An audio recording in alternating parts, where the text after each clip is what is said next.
This is a super compact villager trading hall. Villagers are a real hassle to work with, and this trading hall design makes them a little bit easier to work with. We all know that villagers are very OP, overpowered, and you can get lots of good gear, good trades, enchanted books, and all sorts of stuff from them. The only problem is that nobody ever wants to work with villagers because they are so hard to work with. This design takes villagers from being hard to work with to extremely easy. All you need to do is get a villager over here somehow, wait a little bit, and he'll go ahead and find his right place to be. Fall down there, and now that one locks. He can't move at all. And this is a very compact design because all the villagers can be right next to each other. And if you break this lectern, he'll immediately lose his job, and you can place one back down, which makes it very easy to cycle through different trades that they may get. This is a design by KaptainWutax. So if you want to watch the whole video, he talks about all the technicals and he goes over everything in his video. I just want to put this together to have a super simple build tutorial for all of the people who are just getting into the game, so they have a simple tutorial to follow. A lot of you may know Mumbo Jumbo, and this is also the design that he ended up using in Season 7 of Hermitcraft.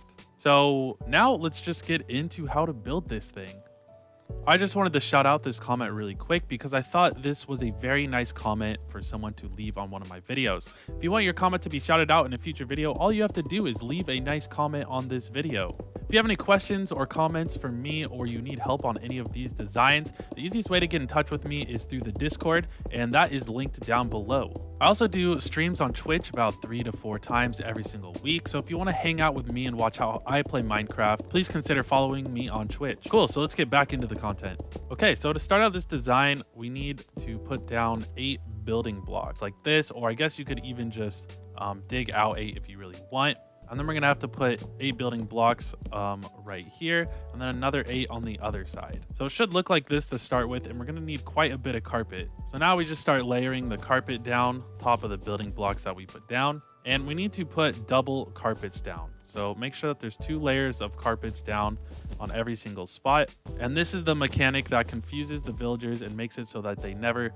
leave where they are standing as soon as they're standing on the double carpet.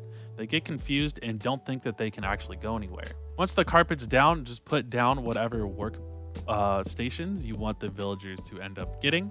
And then we need observers facing into this block right here, and we need to put those all the way across. So now the design should look like this. The next step is to put string in front of the faces of all of the observers like so. Then we need a solid block behind every single observer. We need to put a note block on top of the solid block behind the observer like so. Then we need observers facing up from the note blocks. And then we put our sticky pistons on top of each of those observers. I like putting a little guard on the end right there so the villagers can't just walk off the end. And you don't need these blocks here, but I just put them here so that we can easily put down all of the fence gates in the correct place. They need to be there needs to be 1 block in between the fence gates and the observers that are facing into the sticky piston. Then you can take out all of those blocks once you have that in place. Now you need to put redstone blocks on top of every single one of these fence gates. Now we need to put trap doors facing this way. It has to be facing this way on every single one of these spots. Now we make sure that all these open up, and you need to make sure that each of the cells has a trap door on each side, so that the villagers have little barriers when they're falling. Once you have those in place, shift click on each of these, and we're going to put trapdoors across this way. Once you have each of those in place, you can go ahead and shut them, and that's just to keep the villagers from going through this and onto the workstations and escaping. I have had some problems where the villagers try and walk off this way, and they can actually walk off this way if you don't have a barrier block right here.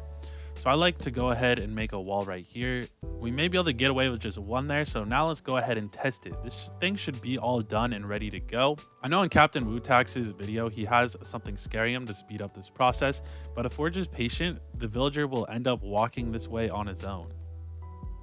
So you can see there, he walks over, he finds a place, and he goes in. But now this thing is all done. We can go ahead and put villagers there, wait a little bit, and then they'll find a cell to go into. Once they fall into this place, they can't move because they're confused by the double carpet. The string triggers the observer, which pulls this redstone block back, which actually locks this fence gate. So the next guy that comes along cannot try and pathfind into this same cell.